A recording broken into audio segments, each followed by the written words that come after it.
సూర్యనారాయణ స్వామివారిని దర్శించుకుని మీడియా కేంద్రంలో విలేకరులతో మాట్లాడుతున్న ఆముదాలవలస నియోజకవర్గం శాసనసభ్యులు కూన రవికుమార్. వీడియో, ఫోటోలు.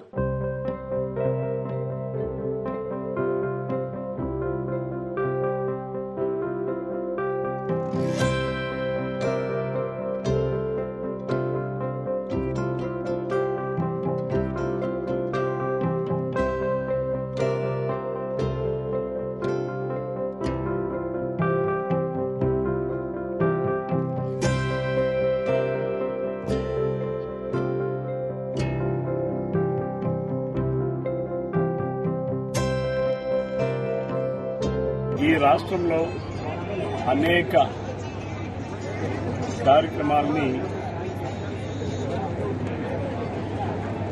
లోకల్ పండుగలుగా, రాష్ట్ర పండుగలుగా నిర్ణయించి ఈరోజు ప్రభుత్వం అతి ప్రతిష్టాత్మకంగా ఈరోజు ఈ రథసప్తమి కార్యక్రమాన్ని చేస్తుంది. గతంలో కూడా ఇదే జిల్లాలో కోటబొమ్మల్లో ఉన్నటువంటి అమ్మవారు, కొత్తమ్మ తల్లి అమ్మవారిది కూడా ఆనాడు స్టేట్ ఫెస్టివల్గా చేయడం జరిగింది.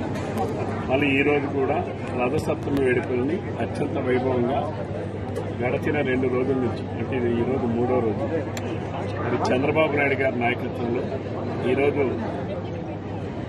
ప్రతి ఒక్కరిలో కూడా మానవతా విలువలు పెరగాలి అనేటటువంటి ఆలోచన దృక్పథంతోనే ఒక రాష్ట్ర పండుగగా దీన్ని ముందుకు తీసుకెళ్తే ప్రజల్లో ప్రాచుర్యం తీసుకురావాలి. తద్వారా ఈ అరసవెల్లి సూర్యనారాయణ స్వామి ఉన్నటువంటి మన శ్రీకాకుళం ఒక ఆధ్యాత్మిక కేంద్రంగా, అలానే ఒక టూరిజం కేంద్రంగా, టెంపుల్ టూరిజంలో ఇది కూడా ఒక ముఖ్య భూమిక పోషించాలనే ఆలోచన విధానంతోనే రాష్ట్ర కార్యక్రమంగా దీన్ని తీసుకోవడం జరిగింది. ఈరోజు సర్వాంగ సుందరంగా ఈరోజు మన శ్రీకాకుళం పట్టణాన్ని తీర్చిదిద్దారు.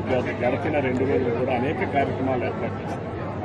ప్రజలందరూ కూడా చాలా సంతోషంగా, ఎందుకంటే ప్రభుత్వమే ఇటువంటి కార్యక్రమాలు నిర్వహించడం అనేది గడిచిన 5 సంవత్సరాలు జగన్మోహన్ రెడ్డి గారు ముఖ్యమంత్రిగా ఉన్నప్పుడు రథసప్తమి వేడుకలంటేనే అదేదో ప్రభుత్వానికి సంబంధం లేదు అనేటటువంటి పరిస్థితుల్లో ఉండేటటువంటి రోజులు పోయి, ఇది ప్రభుత్వం అన్ని మతాలను, అన్ని కార్యక్రమాలను మనం ప్రజల ముందుకు తీసుకుని వెళ్లాలి, అన్నింటినీ గౌరవించాలనేటువంటి ఆలోచన దృక్పథంతో ఈరోజు ఈ కార్యక్రమం చేశాం. ఇంకా అక్కడక్కడ, ఎందుకంటే మొదటిసారి కాబట్టి చిన్న లోటుపాట్లు ఉంటే ఉండొచ్చు. ఎందుకంటే ప్రభుత్వ కార్యక్రమంగా ప్రకటన చేసి కోసం అరసవెల్లి సూర్యనారాయణ స్వామి చరిత్ర ఇదే మొదటిసారి. దీన్ని ప్రభుత్వం ఇంకా ప్రతి ఏటా ఈ కార్యక్రమాన్ని రాష్ట్ర ప్రభుత్వ కార్యక్రమంగానే కొనసాగిస్తాం.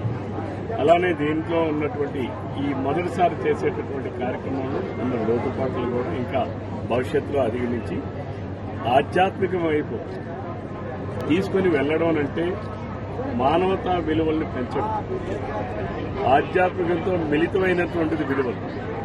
కాబట్టి ఆ విలువలతో కూడుకున్నటువంటి, ఆధ్యాత్మిక విలువలతో కూడుకున్నటువంటి సమాజాన్ని తీర్చిదిద్దాలి అంటే ప్రభుత్వం కొన్ని కార్యక్రమాలు చేయాలి, ప్రజలను తీసుకుని వెళ్లాలి అనేటటువంటి ఆలోచనతోనే ఇలా చేశారు. ఈరోజు ఏర్పాట్లు అయితే చాలా బ్రహ్మాండంగా చేశారు. మరి ప్రజలెవరూ కూడా ఇబ్బంది పడే, భక్తులు ఎవరూ కూడా ఇబ్బంది పడేటటువంటి పరిస్థితి లేదు. ఎందుకంటే అన్ని రకాలైనటువంటి వసతులు కూడా సమకూర్చారు. ఈరోజు ఆ రోడ్డు మీద చూస్తూ ఉంటే ప్రతి ఒక్కరికి కూడా ఉచిత ప్రసాదం ఈరోజు ప్రభుత్వంతో పాటుగా స్వచ్ఛంద సంస్థలు, వ్యాపార వర్గాలు అందరూ కూడా ఈరోజు ఈ కార్యక్రమానికి సహకరిస్తున్నారు.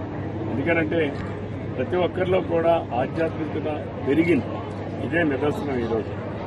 అందుకని ఈరోజు మనం అందరి భక్తులు కూడా ప్రసాదం వితరణ అనేది ప్రభుత్వం చేస్తూ ఉంది. ఒక పక్కన ప్రైవేట్ సంస్థలు, అలాగే వ్యాపార వర్గాలు కూడా ముందుకొచ్చి చేయడం, వాళ్ళందరినీ నేను మనస్ఫూర్తిగా అభినందిస్తున్నాను.